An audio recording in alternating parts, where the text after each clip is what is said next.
The cerebrum is the largest and most important part of the brain for cognitive function. It's divided into two hemispheres, each with four lobes: frontal, temporal, parietal, and occipital, and various regions and sagittalis. The specific names of the structure are consistent across most human brains, allowing for clear reference individual difference exists in their location and strengths. The cerebrum is divided into two hemispheres, the left and the right. The left hemisphere is dominant for language in most people. The cerebrum is a complex and integrated organ, and the neural mechanism underlying language are still not fully understood. However, research in neurolinguistics has made significant progress in our understanding of how the brain processes language. And this is the structure of the brain, and this cerebrum. The second is the cerebral cortex and its neurons. The cerebral cortex is divided into 6 layers, each of which contains different types of neurons. As you can see in our beginning, in addition to being divided into layers, the cerebral cortex is also divided into different regions, each of which is responsible for specific function.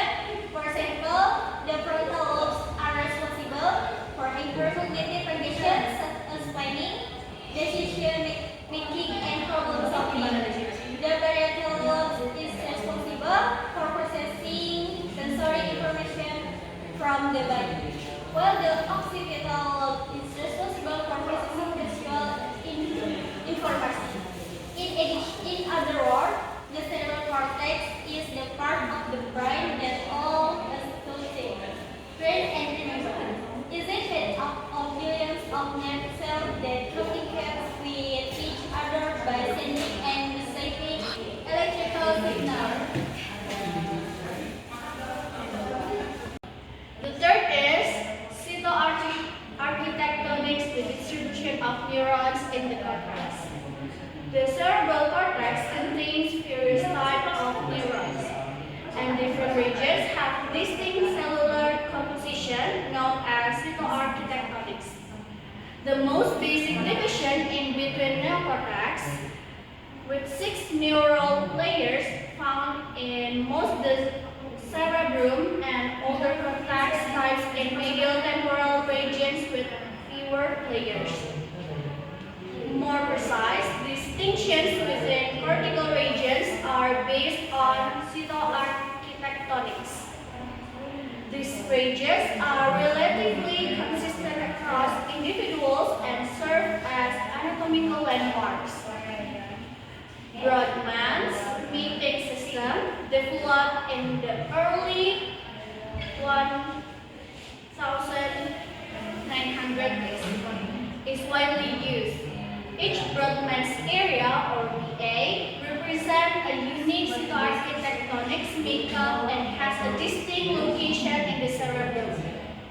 While some BAs roughly correspond to specific anatomical structures, these correlations are only approximations due to limited brain dissection data. Claims taken as approximations, as they often lack detailed cytoarchitectonic information. And this is the picture. So this part is nerve impulse. This is axon terminal, and this is neurotransmitter, synapse, dendrite or cell body of preserving neuron. This is receptor molecules. Also, this cell body, nucleus, dendrites,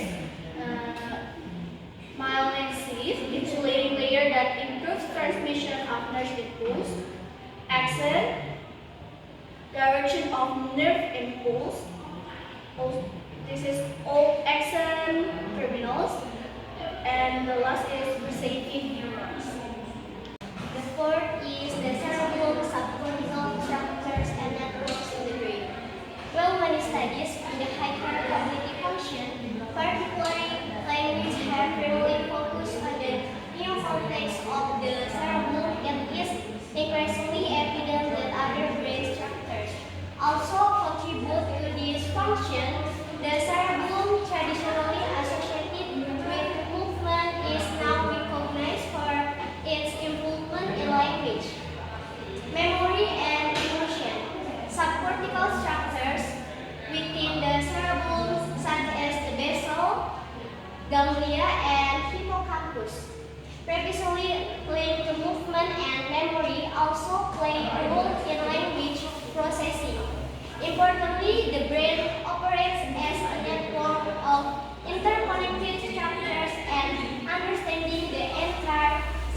basal ganglia. In each hemisphere, the basal ganglia consists of several structures of which the thought nucleus, putamen, and globus pallidus are indicated here.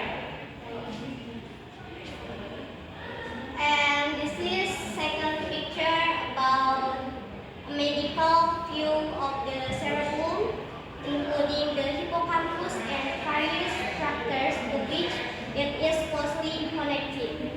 This is thalamus, hippocampus, renal cortex, amygdala, mammillary body, prefrontal cortex, and last basal forebrain.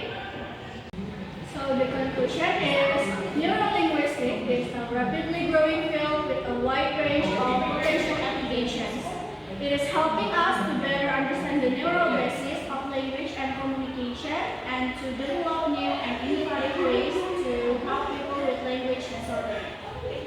Neurolinguistics is also helping us to better understand the human mind in general. By studying how the brain processes language, we are gaining insights to how we think, learn, and interact with the world around us.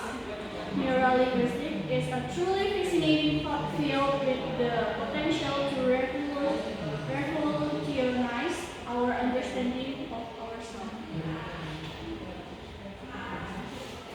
Thank you. And that's all from us.